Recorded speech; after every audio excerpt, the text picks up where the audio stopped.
பலம் என்று சொன்னால் என்ன என்பதின் அர்த்தத்தை அறிந்து கொண்டால்தான் பலன் தரக்கூடிய பலம் எது, வீணான பலம் எது என்பதை அறிய இயலும்.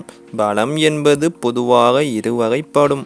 ஒன்று உடல் பலம், மற்றொன்று மனதளவிலான பலம். உடல் பலம் என்பது சத்தான உணவுகளை உட்கொண்டு அளவான உடற்பயிற்சியை மேற்கொண்டாலே வந்துவிடும். ஆனால் மனதளவிலான பலம் என்பது தன்னம்பிக்கை, நல்குணம், நற்பண்பு, நிதானம், நல் மற்றும் வலுவான பிணைப்பு ஆகியவற்றினால்தான் தோன்றும். இரு பலங்களுக்கும் மூலக்கூறாக இருப்பது தீர்க்க தரிசன ஆற்றல் என்று சொன்னால் மிகையாகாது. தெளிவான நல் தீர்க்க தரிசன ஆற்றலை கொண்ட மனங்களுக்கு உடலளவிலான மற்றும் மனதளவிலான பலம் என்பது நல்முறையில் மேம்பட்டு உயர்ந்தும் தெளிவாகவும் இருக்கும்.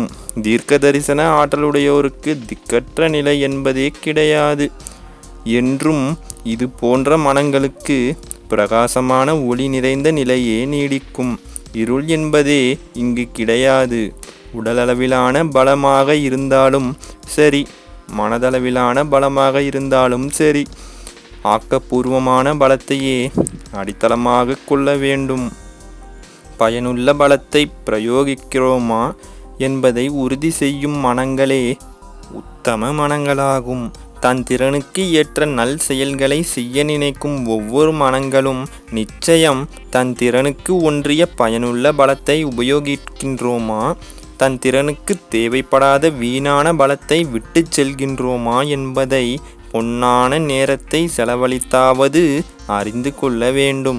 வீண் பலமாகப்பட்டது பலம் அளவில் மட்டும் வீணாக இல்லாமல் நேரத்தையும் வீண் செய்து வீணாக காத்து கொண்டிருக்கையில் காலத்தையும் வீண் செய்து வீணான பலத்தால் செயலில் சிலவற்றை வீண் செய்தும் சில நேரங்களில் செயலில் பலவற்றை வீண் செய்தும் ஏன் செயலை முழுமையாக வீண் செய்யவும் வாய்ப்பு உள்ளது. தேவையில்லாத பலமானது ஆக்கப்பூர்வமான பலத்திற்கு தேவையான சக்திகளையும் சத்துகளையும் எடுத்துக்கொள்ளும்.